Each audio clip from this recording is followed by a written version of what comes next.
वो जो उस वक्त की हुकूमत थी, वो जो उस वक्त लीडर था जो कि अपनी पार्टी को एक एज ए बिल्कुल डिक्टेटर के तौर पे चलाता है। आप देखें कि पूरी पार्टी, वो कहते हैं ना जमहूरियत तो सबसे, सारी पार्टी तो एक बंदे के रिवॉल्व करती, उस वक्त पूरी हुकूमत एक बंदे पे रिवॉल्व करती थी।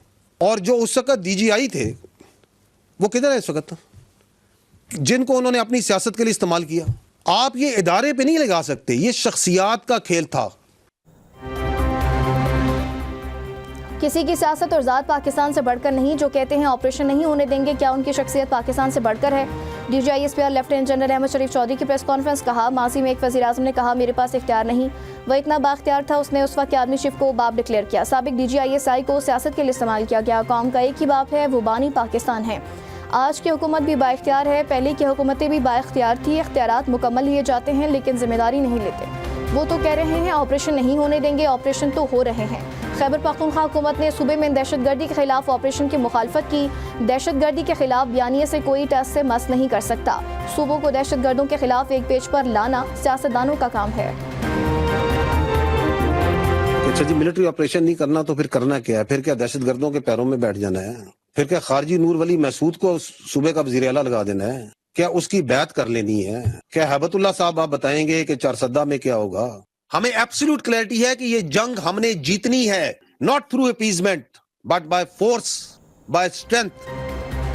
खैबर पख्तूनख्वा को किसी सूरत दहशतगर्दों के हवाले नहीं करने देंगे। अगर मिलिट्री ऑपरेशन नहीं करना तो क्या ख्वारिज की बैत कर लें? DGI SPR lieutenant general Ahmed Sharif Chaudhry की प्रेस कॉन्फ्रेंस। कहा, ANP JUI पीपल्स पार्टी नून लीग पर दहशतगर्दों ने हमले किए। फितना उल ख्वारिज ने कभी PTI पर हमला क्यों नहीं किया? ये खुद कह रहे हैं हम फितना उल ख्वारिज के मंजूर नज़र बनना चाहते हैं।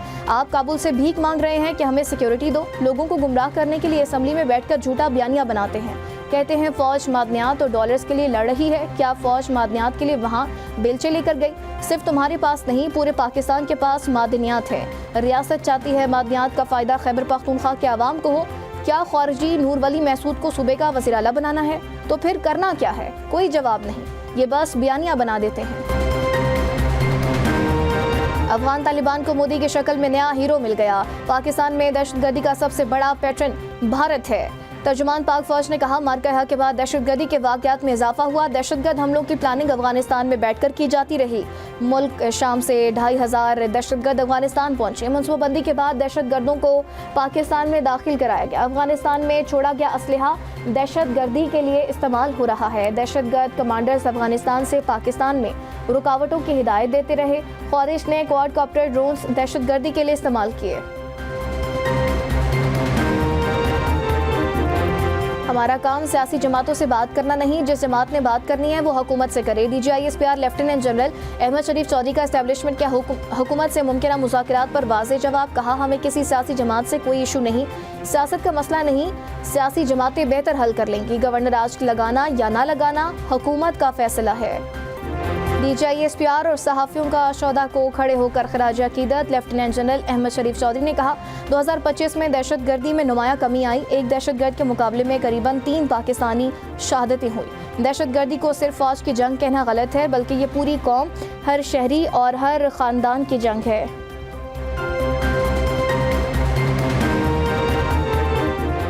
वज़ीर आज़म की ज़रूरी बरामदात बढ़ाने के लिए लाएअमल तश्कील देने की हिदायत। निजी शोबे के माहिरीन पर मुश्तमिल वर्किंग ग्रुप इजलास में शहबाज शरीफ ने कहा, साहिली पट्टी पर पम ऑयल की पैदावार के लिए पॉलिसी इक़दाम तश्कील देकर पेश किए जाएँ। माहीगीरी और फलों से तैयार करदा मसनूआत की बरामद में इजाफे के लिए इक़दाम जारी हैं। मौजूदा वसाइल में रहते हुए ज़राअत की तरक्की के लिए तहकीक पर सरमायाकारी कर रहे हैं, ताकि फ़ी एकड़ पैदावार में इजाफा हो। ज़रूरी शोबे में इस्लाहात का साथ साथ सूबों में भी ज़राअत की तरक्की के लिए इक़दाम कर रहे हैं।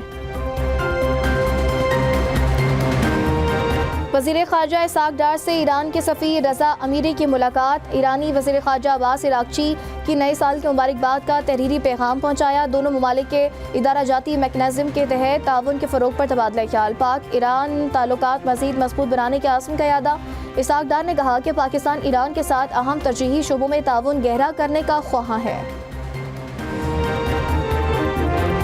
एयर चीफ बांग्लादेश हसन महमूद खान का पाक फ़ज़ाइया हेडक्वार्टर्स का दौरा। Air chief marshal Zaheer Ahmed Babar से दूसरी मुलाकात। पेशा वराना ताउन बढ़ाने पर बातचीत हुई। ISPR के मुताबिक मुलाकात में ऑपरेशनल ताउन, इदारा जाती हम मांगी को मजबूत बनाने पर तवज्जो मरकूज की गई। फरीकैन का तरबियत, इस्तेदाद कार में इजाफे और फ़ज़ाई और खलाई तरक्की में ताउन पर जोर।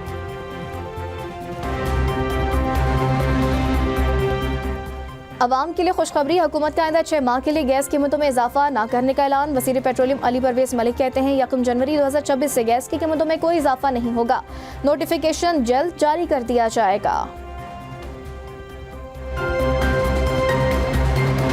स्टॉक एक्सचेंज में कारोबार का बुलंद सतह पर इख्तिताम। 100 इंडेक्स में 2800 से ज़ायद पॉइंट्स का इजाफा। कारोबार 1,85,062 की सतह पर बंद हुआ। सोने की कीमत में 3200 रुपये इजाफा। फी तोला सोना 4,68,000 रुपये तक जा पहुंचा। वज़ीर आला पंजाब मरियम नवाज ने 6 बायोगैस प्लांट्स की मंजूरी दे दी। लाहौर में 4 और फैसलाबाद में 2 बायोगैस प्लांट से पंजाब में क्लीन एनर्जी का अमली आगाज होगा।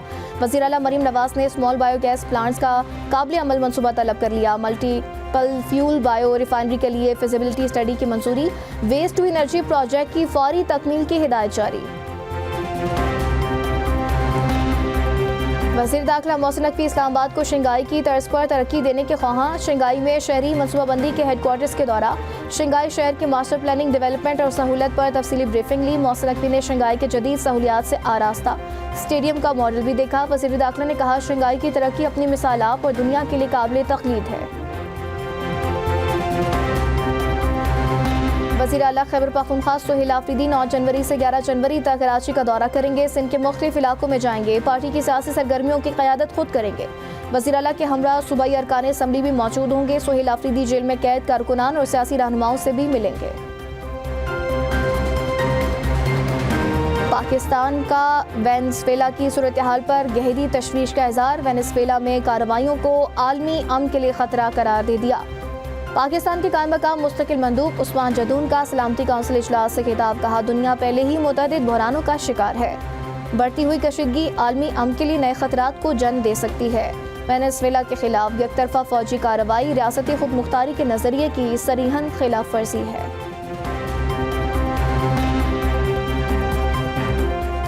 वेनेज़ुएला की सीनियर सियासी रहनुमा डेल्सी रोड्रिगेज ने बतौर कायम मकाम सदर हल्फ उठा लिया। कौम से खिताब में अमेरिका को बाहिमी ताउन और मिलकर काम करने की दावत। कहा वेनेज़ुएला आलमी बरादरी के साथ मुतवाज़न, बाइज़्ज़त और बराबरी की बुनियाद पर ताल्लुकात का ख्वाहां है। इख्तिलाफात के बावजूद बातचीत और सिफारती रवाबित के जरिए मसाइल का हल मुमकिन है।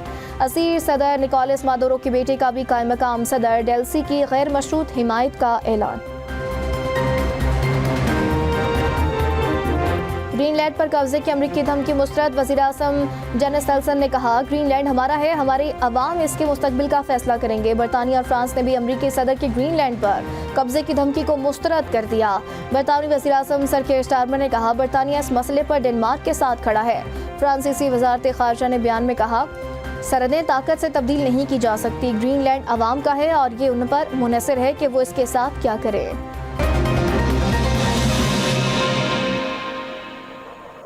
अस्सलाम वालेकुम, एम न्यूज़ के साथ मैं हिमान नवाज। हेडलाइंस आपने जानी। बुलेटिन का आगाज़ एक ब्रेक के बाद साथ रहेगा।